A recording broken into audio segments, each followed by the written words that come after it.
it's always been a potential weaponization economically for the US against China. Today, obviously, or overnight, Trump seems to warm a little bit, especially Scott Bessent coming out saying it's unsustainable. The risk is still there. And I think going forward, Chinese companies looking for foreign listings are going to think twice when it comes to an ADR listing. That being said, we've had 2 in the last couple of days, which have gone incredibly well, that seem to defy the logic of the risk, as it were, not only on the corporate side, but also on the investor side, whether they're going to actually pick up some ADRs. That being said, and you're right, there is 300 plus names that don't have a secondary listing in Hong Kong. I would be shocked if any of those companies of magnitude outside of the small mid-cap space have not been addressing Plan B. And Plan B is obviously a Hong Kong listing. At the same time, Hong Kong Stock Exchange, the SFC, is lowering its bars of listing capabilities when it comes to some of these companies. And I wouldn't be surprised if, say, a Pinduoduo or a YMM suddenly were looking for a Hong Kong listing, that they would definitely be welcome with open arms. So I don't think the risk, again, for an international investor is as strong as it was, say, in the first Trump term. That being said, obviously, we don't want to see that, and obviously we want to see a normalization of markets when it comes to capital raising capability. And obviously, there's still desire from Chinese corporates to raise in the US. But Hong Kong is a very good place. Hong Kong still has the capability not only to attract global money, because most UN investors can still trade in Hong Kong, especially with the US dollar peg, but also gives an added attraction, of which we've seen most of the secondary listings, comes from where it's got the capability to actually court southbound investors coming out of the mainland, which they can't currently or adequately access the US market. So to be honest with you, the risk is there, the risk is high, but the number of companies that are affected is a lot lower than it ever was. And Hong Kong is very capable and very eager to ensure that if that secondary listing happens, or primary versus secondary and secondary versus primary starts to change away from the US, then they're there to capitalize on that.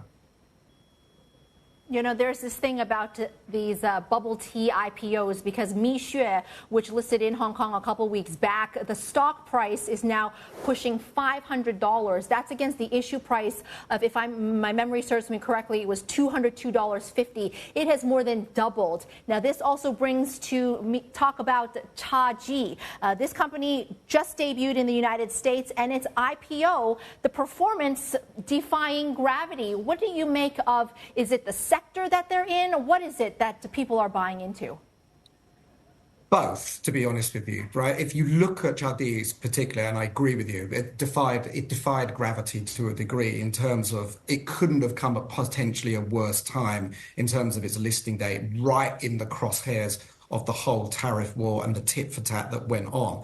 That being said, it's pretty isolated from global tariff capabilities. Its supply chain, its consumer base, its sales base is almost entirely onshore. Yes, there is some attributions and some desires to go global, but at the moment, the bulk of revenue is coming from a domestic point of view. So that being said, I feel investors are able to look significantly at each individual listing that is coming to market, and to be fair, ones that are already listed in the market, and look at how impactful is the tariff war going to have on that. And again, for Chadi in particular and other bubble tea makers and in that consumer space, the push from Beijing is so clear in terms of domestic consumption and the ability to boost consumerism onshore, not in a protectionist way, but just in an ability to solve the economic malaise that we were in for the last couple of years on its own. The trade war came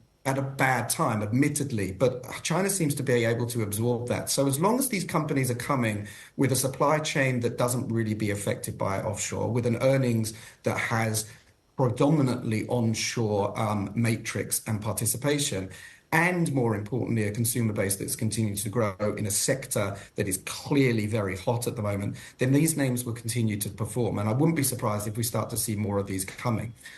Whether that means that Chadi in future needs to have a Hong Kong listing, that remains to be seen. That really comes down to the geopolitics between the two nations, and does the US weaponize that in terms of that delisting risk going forward? That remains to be seen. As you said, Trump today seemed in a good mood. Tomorrow, who knows? We could be back to where we started the day before. But I feel that the ADR delisting risk is probably stronger than it's been for a long time. That being said, plan B, plan C, plan D for most of these companies is already in place, if not being worked on as we speak.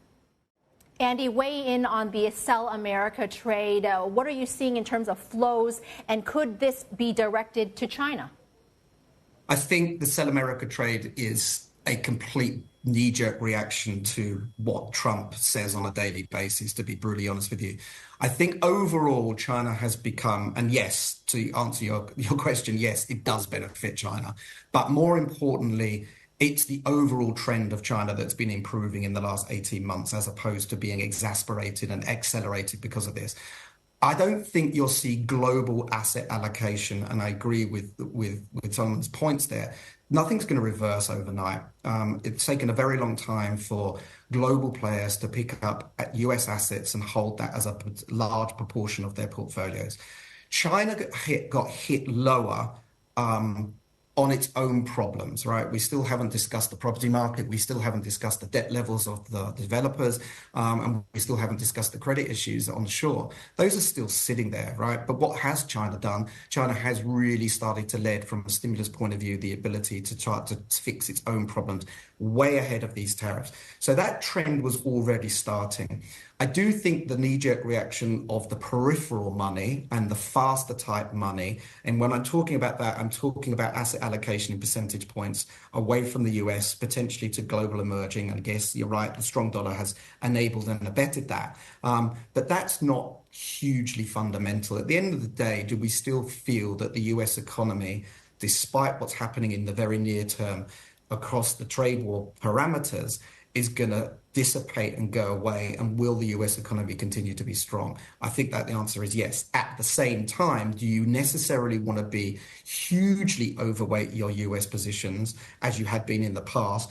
And does this event that we're seeing in the short term provide an opportunity for you to get back to equal weight China, or maybe slightly overweight China, or especially when it comes to the global emerging markets in terms of that aspect? But I don't see people dumping Nvidia or dumping Tesla 100% and then going super long Bar and Tencent. They will at the margins, and they will at the small levels. And again, portfolio managers that are running China domestic money or China only money might see some inflows in that, as might the emerging market manager, as might the Japanese manager. But overall, the global money is still going to be majoritarily held into the US. If this continues, and again, I agree with Solomon in terms of this point, if this continues, then maybe we start to see a trend reversal. But again, it's going to take decades for that to really play out into the market.